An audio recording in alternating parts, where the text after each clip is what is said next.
you guys are having a wonderful day as per usual. And let's get right into it here. So again, the markets actually had a very nice day today. Recovered a lot of the gains that were brought on yesterday during that big, end of the or pretty close to the end of the day drop.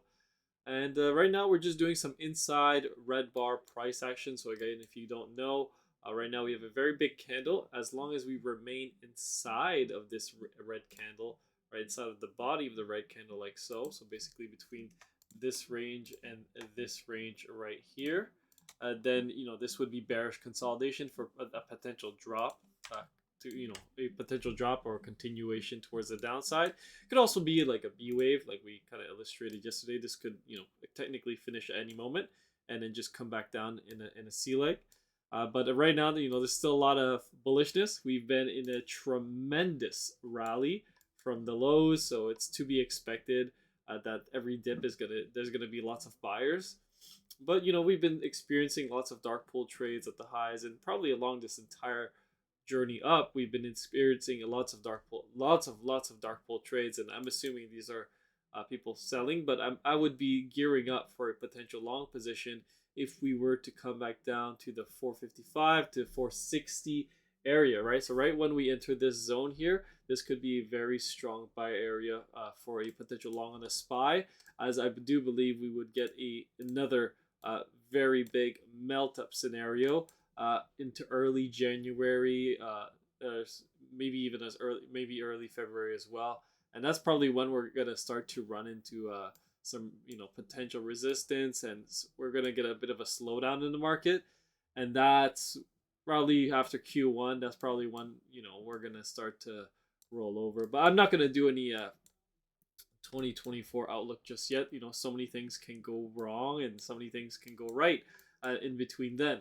So let's just focus on the intraday. And right now, looking at market cipher on the daily time frame, we did get a red dot. It did confirm, and now we have a 13 and a -1, I believe. Yeah, on the dual band strength index. So we could potentially get some follow through here in the coming days and weeks for a retrace back down. This is showing as a fifth wave top already, but again, the fifth wave can extend further. I do believe this would be potentially just a wave 2 pullback right into a further wave 3, 4, and 5 to new all-time highs, right? So lots of people are bearish on the economy, and rightfully so, given interest rates, but it doesn't mean that the market has to go down, right? The market doesn't really care about the economy, to be honest. They just care about the news. And right now we're getting so much good news on the market that every dip is being bought out. As you guys can probably tell, look at this dip being bought out on the smaller time frames on the 5-minute.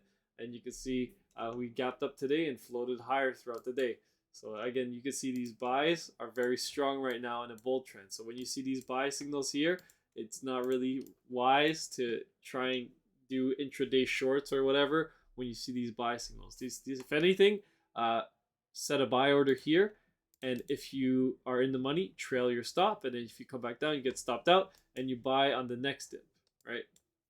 Anyways, we'll move on and we'll take a look at the 1 hour here and see if we could see anything. So yeah, we did get some selling here. Nothing much today. Actually, on the 1 hour, we did get some green crosses. So this is quite bullish for potential maybe another pop up. Or could this pop already be done and we're getting ready to potentially roll over, as the daily MACD is getting a little bit on the edge here. Could be starting to cross over on these moving averages. So if that happens, that could be a potential sell signal. We are getting some overbought signs as well on, I believe, what the indicator is. This is the WTX indicator. So overall, market's starting to slow down just a bit, or is it just putting more consolidation before another meltdown? If this really doesn't stop and it just keeps going like straight up nonstop until like 510, 540, then that could be pretty dangerous, in my opinion. I think it could be setting up for a crash. At that point, it would just be an overshooting B wave extending higher and higher and higher until the market can't take it anymore. But yeah, we'll have to see. Let's take a look at some individual names here. We'll take a look at no, we're not gonna take a look at PayPal. No more PayPal. We're gonna take a look at Starbucks. Starbucks right now could be back down in a fifth wave extension. and then ultimately should be rallying up back in wave 2. Unfortunately, we have to wait to see how low this is going to go. We'll take a look at it. We'll do a little bit of a fib, just a fib retrace from the bottom of wave 3 to wave 4. Let's say this was it, and then you should be ending right around the 1.618 to the 93 area. Yesterday's calculation was incorrect. I was actually doing it wrong. So actually, once you get into this area, you should be finishing up, and you should be gearing up for a bounce back up. But you could already be done, right? You already entered the 100 to the 1.236 area, and that's already a very strong area of support. But if you go any lower, I would be willing to get into a position on Starbucks, but just be careful. Trail your stop if anything. But overall, you should be coming back up in wave 2 at any moment. This could actually be finished as well, as you have made a lower low here on Starbucks. So technically, the 5th wave could already be in. But don't bet the farm on it, right? Just be safe out there. And we'll take a look at the 4 hour. You have bullish divergence. That's good. 1 hour, yeah, same thing, bullish divergence. So, but it can go lower. Don't be surprised if you do go a little bit lower. Let me just put this price target back in here, and I'll just put it down here for you guys who are right now in Starbucks positions. All right, and there we go. There we go. Perfect. So let me take a look at ROKU now. So we'll cover ROKU, and we'll just head over there. And ROKU actually got a nice little bid today on the 4 hour. It's starting to perk back up. On the daily time frame, you have a very nice little green candle today. The stochastics are very oversold, but they can remain there for quite a bit of time. We've actually been there for quite a while, and it could be trying to bounce back up in a B wave now. So don't be surprised if we come right back up and fill this gap here at 103.5, and then start to come back down once again in a C leg back down to 70, 72, 80. I don't know how low we'll go, but once we get the B wave, we'll figure out that target, right? So if the B wave is in right now, and we are going to come back down to that level, let's just do a bit of a target. So let's say that it ends at 103.5, and we'll bring it down to 103.5. I believe this is 103.5. That's 103.3. Okay, there we go. 103.52. That's close enough. Then you should be coming back down to the 1.236 to the 1.618, and that would be right around here. Right, so that should be right around there. And after that's done, then you could potentially get a very big bounce. And I do really like how it lines up with an upsloping trend line. Let's take a look at NVDA. NVDA had a big down day yesterday, again putting inside bar price action, and could be bearish inside bar price action as well, as they just consolidated today between these levels, right? In between this range that we see right here. So don't get too bullish on the markets just yet. All right.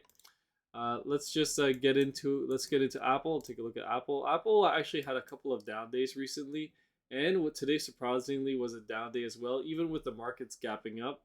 So maybe the B wave is in, or we're just going to go to new all-time highs and extend the 5th wave higher. And we'll actually take a look at Google. So Google, I actually did a little bit of work, not too much work on Google. And right now Google should be finishing up in a 5th wave extension here. A lot of people are saying this was an ABC, but I don't really think so. It's a part of a larger ABC pattern, right? But if we want the stock market to go to new all-time highs, right, and keep pushing higher and higher and higher, we really need the mega caps to continue pushing up, right? But where they are at right now, it's already very difficult for them to continue pushing up. There's been so much energy put into pushing these stocks up to where they are. How much money is there really left to keep pushing them up? I mean, Meta has actually broken past this trend line here, so that's pretty significant if you were to ask me. And it could technically continue, right? We look at the weekly. I mean, yeah, it's still got room to run technically. It could keep going. Looking at the monthly, it's already started to top out just a little bit, but again, it recrossed, and it could technically keep just pushing higher. Let's take a look at the oil now. So we'll take a look at oil. We'll cover some commodities here. So oil again I don't know if I moved something. There we go. I did move something. Let's take a look at oil. So oil should be finished here, but it could technically come back up and extend the C wave higher if we're getting on the smaller time frames and trying to do a bit of a micro count. Maybe I can make up 5 waves. We'll just take a look here.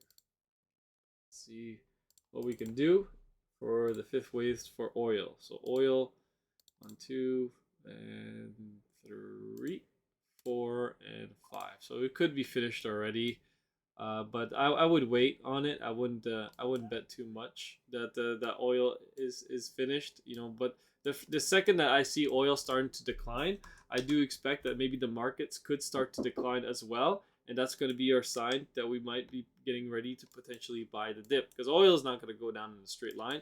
Although I do have it marked here as a pretty steep decline, but it could just come back down and then just consolidate here, and then like for a long time in a wave 2, and then come back down in a 3 wave, a 3 of 3, which is the crash, right? But this could take a while to play out. We'll take a look at Nat Gas. Nat Gas had a very nice day today. If you guys aren't following Nat Gas was up 5% today. So that was very nice to see. But we need to break this pivot here. If we could take that pivot out and keep pushing up, maybe this retrace is done, and we're gonna come back up and start to moon as the dollar is going to come back down.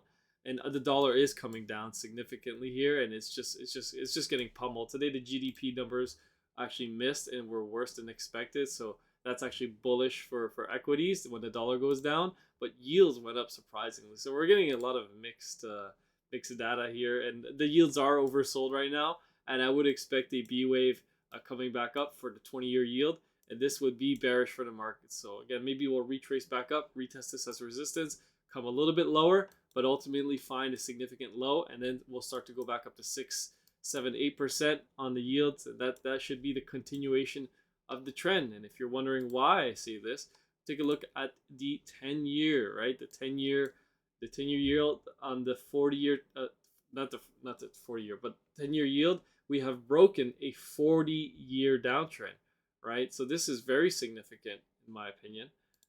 Was this on the log scale? Why are those lines there? I'm not sure why those lines are there. This yellow line is up here.